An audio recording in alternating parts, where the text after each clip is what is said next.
Dr. Albert Bורlא, CEO and Chairman of Pfizer. Hello and welcome to Israel. Thank you very much, Mr. వర్디. I'm very happy to be here. Last time you were here, it was a long time ago. You were a kid, I guess. Now you're coming here to be awarded with the most prestigious prize of the world jury. Can you share us how does it feel? It's very difficult to share the emotions that I felt when I landed to Israel. As you said, last visit was many, many years ago when I was a kid. And how old were you? I was 15 years old, and I stayed here 2 months. So now, at my 60, I wanted to go on my knees and kiss the land when I landed.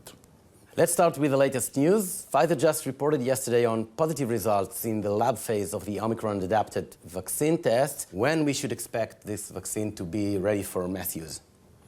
It is, actually, as we speak, we are producing this vaccine, just in case it will be approved by regulators, but we can only use it when it is approved.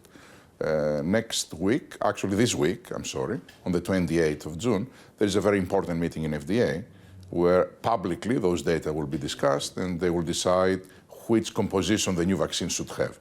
Once this decision is made, we are ready immediately to have production available once the regulators approve the product. The thing is that by the time the Omicron vaccine will be ready for use, a new variant will take the lead, as was the case with the Delta variant that was pushed aside by the Omicron. So maybe the concept of producing a variant-targeted vaccine is not good enough when we are facing this kind of virus, which is mutating so fast.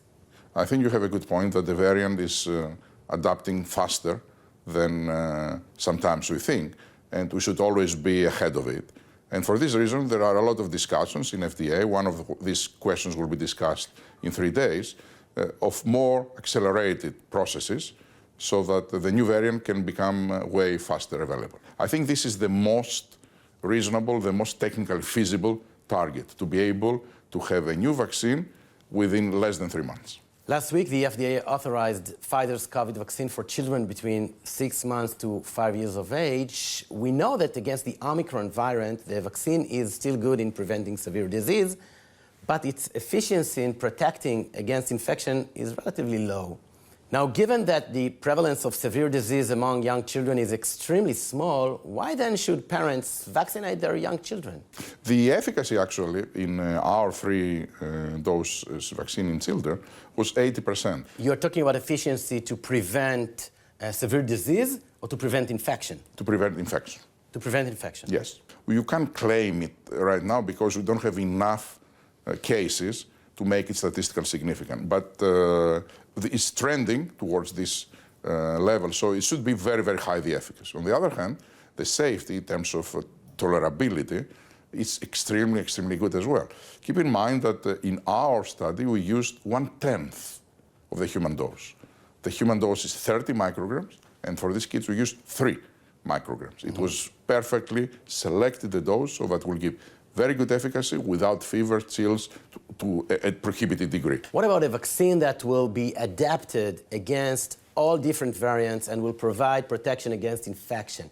Is it something that is in any way possible or feasible? And are you working on such a vaccine? It is not easy technically because you don't know what the new mutations or the new variants will look like. We are working on vaccines that have way broader coverage. We are working on adapted vaccines now for Omicron, and we are trying to see if we can have a better repertoire of immune responses through vaccination that can cover possible more variations. But it is not something that it is technically easy. In a broader sense, Mr. Bורlא, when the coronavirus hit the world and changed our lives, we were told that the solution will be the vaccine. And 2 years later, we can say now that the vaccines probably saved us from a catastrophe. But clearly, it did not put an end to the coronavirus as a pandemic. Do you feel any disappointment about it?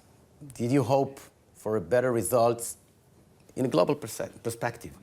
I think if we define end the pandemic like the virus will disappear, I don't think this is something that will happen in the years to come. And I never expected, frankly, that this to happen. Very few viruses have disappeared. But what the vaccines and the treatments done so far is they gave us back our lives. I came to Israel and everybody is out. I was enjoying people playing ball in the beach yesterday from the hotel, the window of my hotel. And this wouldn't be possible unless if we had vaccinated that very big part of the population. What are the circumstances under which we will be able to put the coronavirus pandemic behind us and to get our normal lives back? Yeah. I think we can reduce dramatically deaths, hospitalizations, sickness, and we can do that without implementing any social distancing measures. So basically, I think I'm very optimistic that we can get our lives back.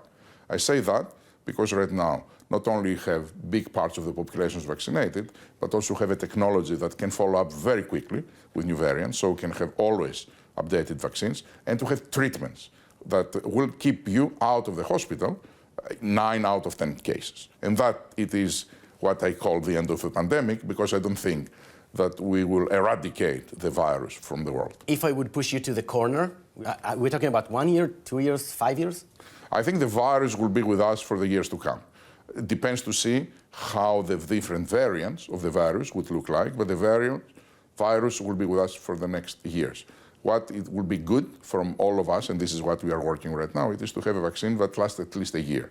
So that will be with one annual shot, like with flu, people can feel protected for the remaining of the year. Mr. Bורלא, now with the Omicron being relatively a mild variant and the fact that the vaccines really prevent us from critical illness, people start to think that maybe the coronavirus is not fundamentally different from a flu. You get infected, you feel sick, but then after a week or so, you get better and practically recover. Can you agree to this perspective? I don't agree, and I don't think that the health authorities of any country in the world agree with this perspective. All of them recommend to keep current with vaccinations, because still we have people that they die. And still we have people that they are hospitalized. Dr. Bורלא, you are here in Israel for several days now. What would be the most meaningful thing for you personally in your agenda that you are looking for doing while in here? Oh, I'm invited, first of all, by President Herzog, and that's extremely, extremely important for me, so I'm looking forward to meet him tonight. Yeah, the highlight is going to be tomorrow when I will visit Yad Vashem, and I'm looking forward to it. Why is it so meaningful for you to be in Yad Vashem? Because as everyone who his parents hardly survived the Holocaust, it's very meaningful for every Jew to be there. Dr. Albert Bורלא, CEO and Chairman of Pfizer, we want to congratulate you again for the Genesis Prize, and thank you so much for taking the time to speak with us. Thank you very much. Thank you. Thank you.